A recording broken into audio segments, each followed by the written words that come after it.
¿Qué tal? Buenos días. A las 10:08 de la mañana establecemos este contacto con ustedes a esta hora en vivo para actualizar información ahora. Y lo hacemos precisamente en Venezuela porque el Colegio Nacional de Periodistas, ante la grave crisis sanitaria que existe en Venezuela y producto de la COVID-19, ha realizado un comunicado para exigir que sean incorporados todos los trabajadores de la prensa a todo el proceso de vacunación contra la COVID-19. Procedemos precisamente a leer este comunicado del CNP.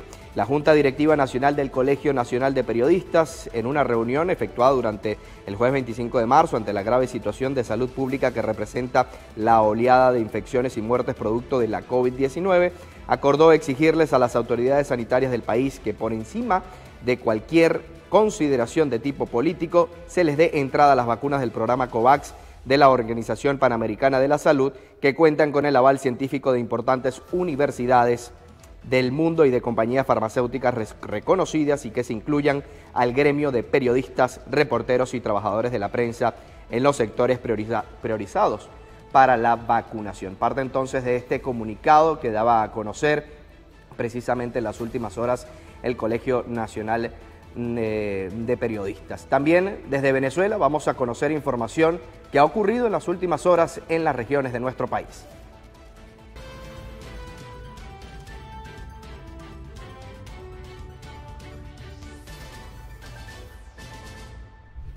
...72 horas de lluvia causaron la crecida del río Tucaní, rompiendo el muro de contención, generando inundaciones durante todo el fin de semana y que persistieron durante este lunes.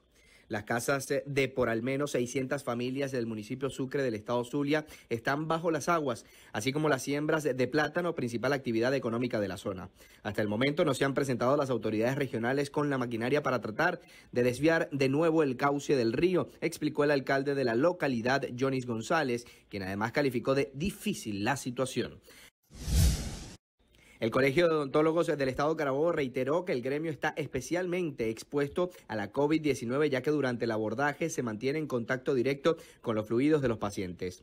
La presidenta del Colegio de Odontólogos denunció que solo les garantizan un tapaboca y un escudo facial en las instituciones públicas. Escuchemos.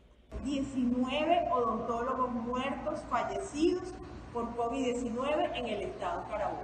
No hemos tenido ningún tipo de información. Por lo tanto, solicitamos con urgencia el plan de vacunación para la primera línea, que somos los odontólogos del Estado Carabobo. Además, pidió a la comunidad odontológica atender únicamente estrictas emergencias, extremando las medidas de bioseguridad. Fallecieron 2 enfermeras con síntomas asociados a la COVID-19 en el estado Guárico. Que equipen con la cantidad suficiente a todo el personal de enfermería y médico, al personal obrero, al personal administrativo, para que ellos asistan a su trabajo con un mínimo de seguridad. No se cuentan en el hospital con aguas por tubería. Esto es bastante lamentable, porque una de las prevenciones básicas es el lavado de las manos. Desde el inicio de la pandemia en Venezuela, el gremio de enfermeros contabiliza más de 60 profesionales contagiados con síntomas de COVID-19 en distintos municipios de la región. El personal de enfermería del Hospital Pastor Oropesa de Barquisimeto solicitó la inclusión en el plan de vacunación contra la COVID-19. Las profesionales de la salud exigieron el derecho a la vacuna. También se quejaron por el poco personal que labora en horas nocturnas, debido a la reducción del personal producto de las renuncias masivas por los bajos salarios. Somos el personal del turno 1 del Hospital Pastor Oropesa, Estado Lara, Barquisimeto. Estamos aquí ante el aumento de casos del contagio de COVID-19. Las enfermeras venezolanas necesitamos ser vacunadas urgentemente. Este es un derecho. Hugo Febres, presidente del Colegio de Médicos en el estado Monagas, aseguró que el personal de salud de centros públicos y privados no han sido vacunados en su totalidad contra la COVID-19. Advirtió que 11 trabajadores del sector han fallecido a causa de la COVID-19 hasta ahora. En el estado de Nueva Esparta, por segundo año de manera consecutiva, están suspendidas las festividades religiosas comunitarias por la Semana Santa. Por eso, las autoridades civiles y eclesiásticas coincidieron en su llamado a los feligreses a cumplir con el resguardo para honrar al Ministerio de la Vida. Sin duda que es un momento difícil, de mucha incertidumbre, de mucho dolor, pero cuando lo vivimos desde la fe, también nos asociamos en cierta manera a ese padecimiento de nuestro Señor. El mensaje sería a obedecer, a acatar, a vivir nuestra fe también en lo esencial, y lo esencial lo podemos encontrar también allí en nuestras casas. Igualmente, el gobernador de Nueva Esparta, Alfredo Díaz, pidió a la población máximo cuidado ante el avance de la pandemia. Entendemos la situación y es por eso que desde el gobierno regional nosotros hemos emprendido jornadas de desinfección en todos y cada uno de los lugares comunes que hacen vida en el estado de Nueva Esparta, especialmente iglesias, escuelas, mercados públicos. 2 personas fueron asesinadas por supuestos integrantes de la guerrilla colombiana en el sector indígena Bajo Caura del municipio Sucre en el estado Bolívar. De acuerdo con la denuncia de la ONG KPKP, una organización que defiende derechos de las comunidades étnicas.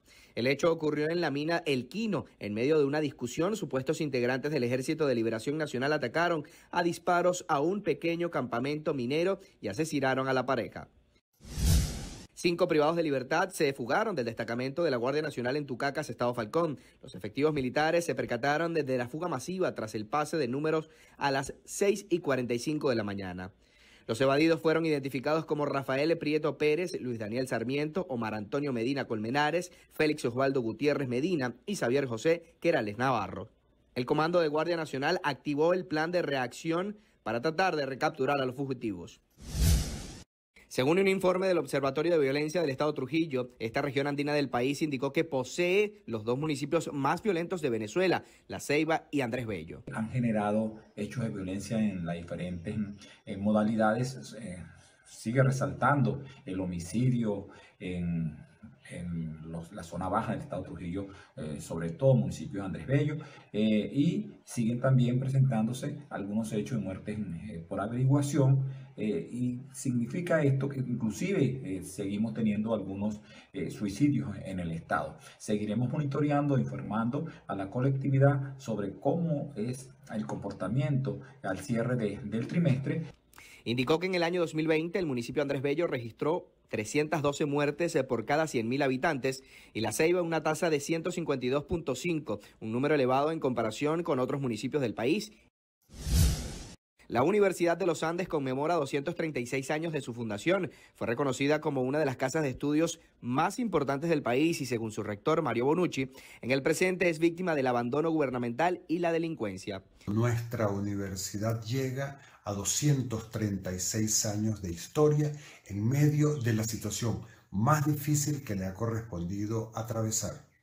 Nos encontramos frente a un mundo que cambió de manera abrupta a causa de la pandemia por COVID-19, una crisis que nos obliga a enfrentar nuevos retos. En el plano nacional, protagonizamos la diáspora continental más grande de la historia reciente. Mario Bonucci, rector de la ULA, también aseguró que hay profesores que han fallecido al no tener capacidad económica para adquirir sus tratamientos. El presidente del Frente Unido de Transporte en el estado de Aragua, José Luis Trocel, informó que la permanente carencia del suministro de combustible en la región ha reducido la prestación del servicio a un 50% de su capacidad. Señaló que los transportistas deben pasar más de un día para surtirse de combustible. Nosotros estamos esperando se normalice la situación y estamos esperando el ofrecimiento del vicepresidente de los servicios públicos sobre las 71 estaciones de servicio para el sector. Pero además de eso, la situación de la pandemia, a partir de las 5 no habrá transporte público en el estado. Pidió a los usuarios comprensión y colaboración con la situación, pues hacen un esfuerzo para prestar el servicio. Hasta acá, Los Regiones.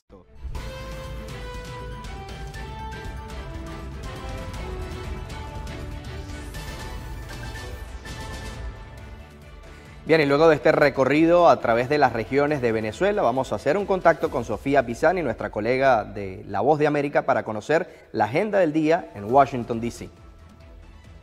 El presidente Joe Biden anunció el lunes que a partir del próximo 19 de abril, el 90% de los adultos de Estados Unidos podrá vacunarse. No obstante, volvió a hacer énfasis en que la lucha contra el COVID-19 está lejos de terminar y pidió al país no bajar la guardia en un momento en el que el número de contagios vuelve a ir en aumento en 27 de los 50 estados del país. El mandatario atribuyó estos repuntes a las nuevas variantes y sobre todo a la actitud inconsciente, según dijo, de algunos ciudadanos que no se adhieren a las recomendaciones de las autoridades sanitarias. Por otro lado, un fiscal y un abogado defensor ofrecieron puntos de vista muy diferentes el lunes sobre cómo el afroestadounidense George Floyd murió bajo la custodia policial el año pasado en Minneapolis, Minnesota, en un incidente que desencadenó con protestas en todo el mundo contra el abuso policial sobre las minorías.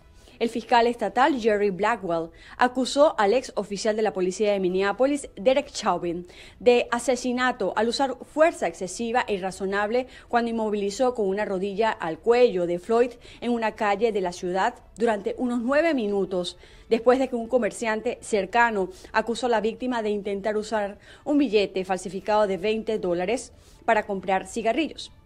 En otras informaciones, organizaciones de derechos humanos internacionales cuestionan si los convenios de protección a los migrantes realmente están funcionando. Esto tras el fallecimiento el pasado 27 de marzo de Victoria, una migrante salvadoreña refugiada en México, aunque no es la primera ni la última persona en la que México le concede una visa humanitaria, pero sí es la primera migrante asesinada este año bajo la responsabilidad de la policía mexicana. Tenía 36 años y murió en una acera en Tulum, Quintana Roo, luego de ser sometida por 4 policías locales, quienes aparentemente la asfixiaron hasta la muerte. No fue sino 2 días después que Victoria Esperanza Salazar apareció en el discurso de los presidentes mexicano y salvadoreño como una víctima del uso excesivo de la fuerza. Desde Washington, Sofía Pisani, Voz de América. Agradecemos este contacto con nuestra colega Sofía Pisani de La Voz de América desde Washington, D.C. Bien, amigas y amigos, de esta manera los invitamos a que usted pueda ampliar esta y otras informaciones en nuestra página web www.bpitv.com y a lo largo de toda nuestra programación. Hacemos una pausa, en breve continuamos con mucho más.